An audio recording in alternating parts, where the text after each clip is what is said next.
To get started on Chapter 2, we're going to learn some new concepts in Chapter 2, mostly dealing with our properties of equality. So properties of equality just means that in order to keep an equation equivalent or the same, whatever you do to one side of the equation, you have to do the same thing to the other side of the equation. So in this video, we're going to focus on the addition and subtraction properties of equality in algebra, and we'll go over a few a few problems together. But to get us started, to understand this concept just a little bit, if we were to have a fraction 4/6, we have learned equivalent fractions are fractions that represent the same thing even though they're not using the same numbers. So in order to create an equivalent fraction, I could divide both sides, or both the top and the bottom. I can divide both by 2, and that would give 4 divided by 2 would equal 2, and 6 divided by 2 would equal 3. So 4/6 and 2/3 are equivalent. They're the same thing. But what if I wanted to multiply both of them by 2? So 4 times 2 equals 8, 6 times 2 equals 12. So 8/12 is also an equivalent fraction. So this is just the same type of concept that we're going to be going over in Chapter 2. That in order to keep, instead of having a top and a bottom for a fraction, we're having a left and a right side, or one side of the equal sign and the other side. So the same concept, whatever you do to one side, you have to do to the other if you want to keep the equation the same or equivalent. So looking at our first one, we'll start off with a problem that's going to be using our subtraction property of equality. So when we look at this, x plus 17 equals 22, we see a plus sign, but the subtraction means that you're going to be subtracting from both sides. So remember when we talked about the identity property?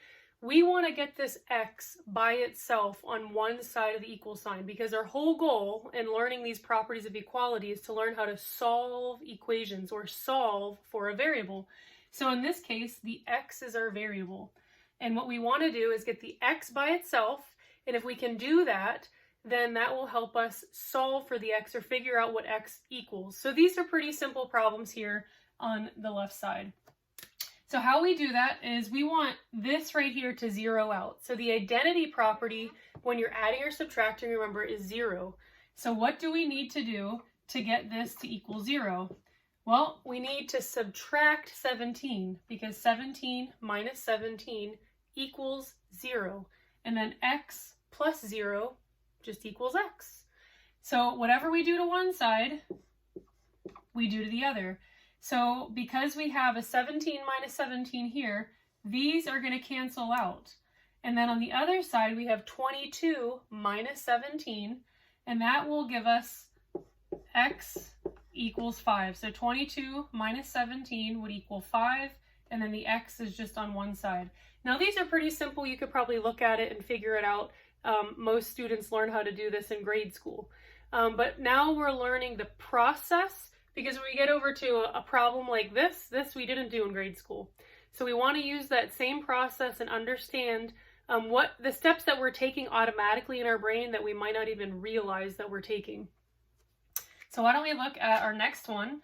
And this one, because we're minusing 12, we're going to be using the addition property of equality, meaning we're going to be adding to both sides of the equal sign. So in this case, we're going to add the opposite of negative 12. The opposite of negative 12 would be positive 12. So we're going to add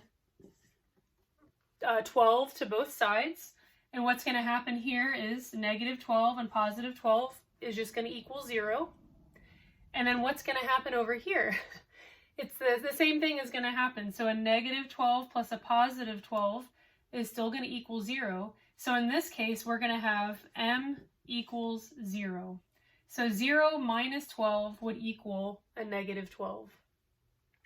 What if we have one that uses a fraction? Same concept. So in this case, we're going to be using the addition property of equality, because we're going to be adding 1/5 to both sides.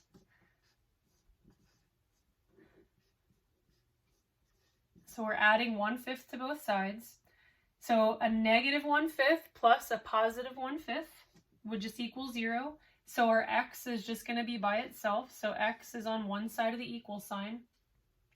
But over here, what we need to do in order to add or subtract fractions, so we just need to take a minute to remember, when you're adding and subtracting fractions, the first thing that you have to do is make sure that the bottoms are the same, okay? They have to have a common denominator. So I'm going to turn this 4 into, I want this to be a 5 on the bottom. So if this is a 1, I need to multiply this by 5, and then I need to multiply this by 5. So 4 times 5 equals 20. 1 times 5 equals 5. And then we're going to add 1/5. Now when the bottoms are the same, you keep them the same. Okay? So in the answer, it's going to be the same. So once you get a common bottom, all you're going to be doing is adding or subtracting across the top. So 20 plus 1 equals 21.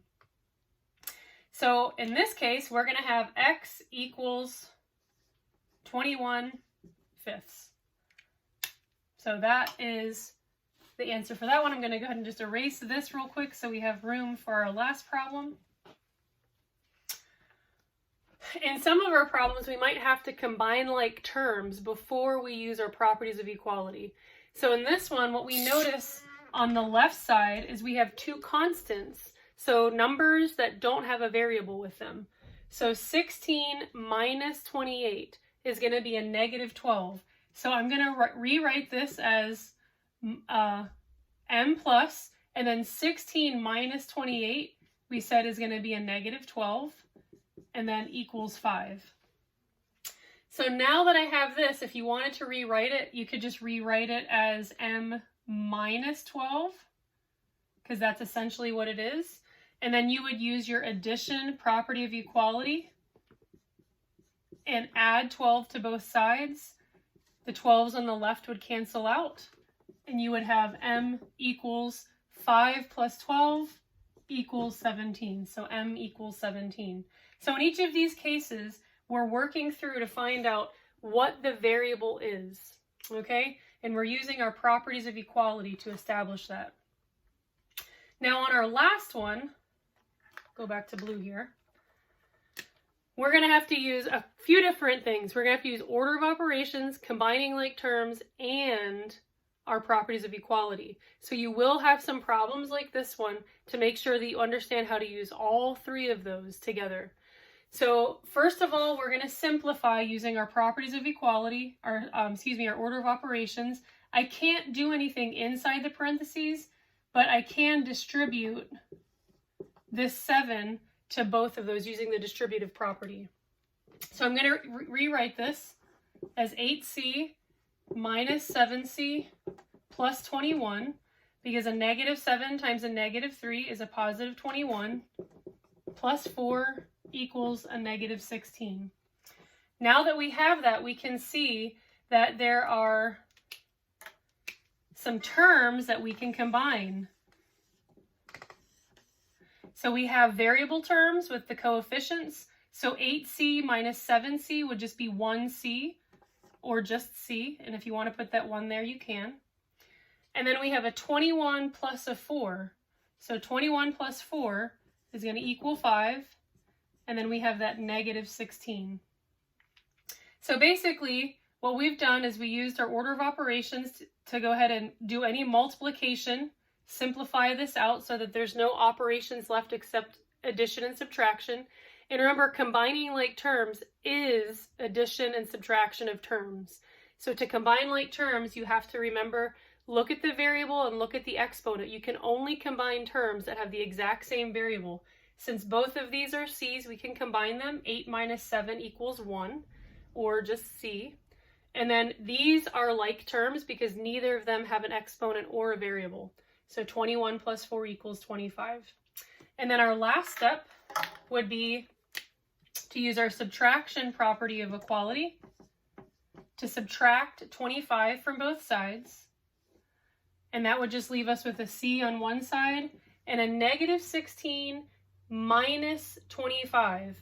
So basically you can just add them together and make it a negative. So 6 plus 5 is going to be your 1, and then add a 1, and that's going to give you 41. But because you're adding two negatives, you'll always get a negative. So in this case, C would equal negative 41.